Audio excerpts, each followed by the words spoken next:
Bonjour, dans cette capsule, je vous montre un bref survol de l'outil Google Disk. Alors, sans plus tarder, à partir de navigateur web, vous pouvez juste taper google.com pour vous retrouver à la page d'accueil de Google et en haut à droite, vous allez avoir un bouton bleu Connexion pour vous connecter avec votre compte Google. Alors, une fois que vous êtes connecté, vous allez voir un petit soit avatar ou la première lettre de votre prénom. Et à gauche de celui-ci, vous allez retrouver le bouton Gaufre qui comprend les différentes applications de Google Disk. Nous, on va se concentrer sur Google Drive, Google Disk en français, pour entrer à l'intérieur de celui-ci. Donc, en cliquant dessus, on rentre réellement sur notre Google Disk qui est en ligne. Alors, c'est un gestionnaire de fichiers en ligne. Et pour faire un bref tour de l'interface, on commence par en haut. Ici, en haut, on a une barre de recherche. Donc, rechercher dans le disque, on peut rechercher par nom de fichier. On peut ici appuyer sur la petite flèche ici à droite pour aller chercher plus d'options. Par exemple, le type de fichier. Est-ce que c'est un type PDF, une vidéo, une image, un fichier feuille de calcul, présentation. Donc, tous ces types de fichiers-là peuvent être dans Google Disk et le moteur de recherche est vraiment très performant.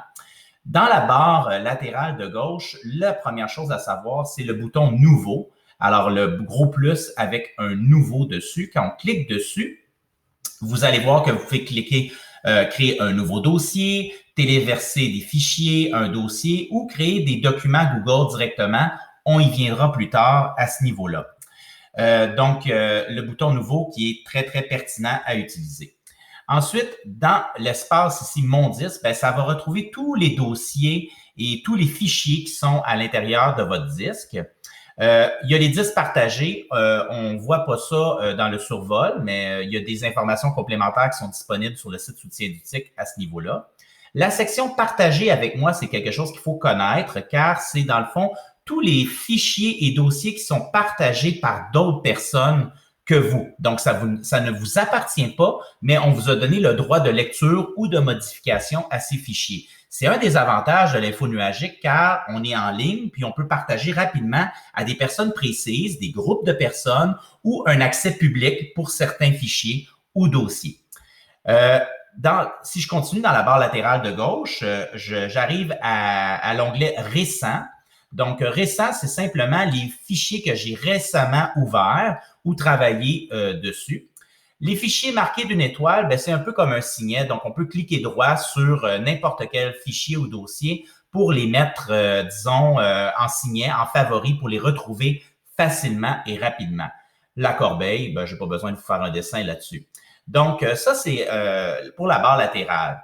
Ensuite, si je reviens ici un peu plus en haut à droite, j'attire votre attention sur la roue d'engrenage qui va vous permettre d'ajuster vos paramètres. Il y en a quelques-uns que vous pouvez ajuster. C'est intéressant d'aller visiter ça quand on débute. Et aussi, un autre bouton que j'apprécie particulièrement, c'est ici, c'est de mettre l'affichage en format liste. Présentement, c'est des icônes, puis je vois un aperçu de mes fichiers, mais je trouve ça davantage pratique de mettre l'affichage en liste, comme vous allez le voir qui va s'afficher dans quelques secondes, pour avoir le titre du fichier ou du dossier avec le nom du propriétaire, la dernière modification. Donc, on a toutes ces informations-là qui vont s'afficher. Alors, en gros, c'est simplement ça pour ce que c'est que Google Disk. Pour apprendre comment travailler avec cet outil, je vous invite à visionner les prochaines capsules.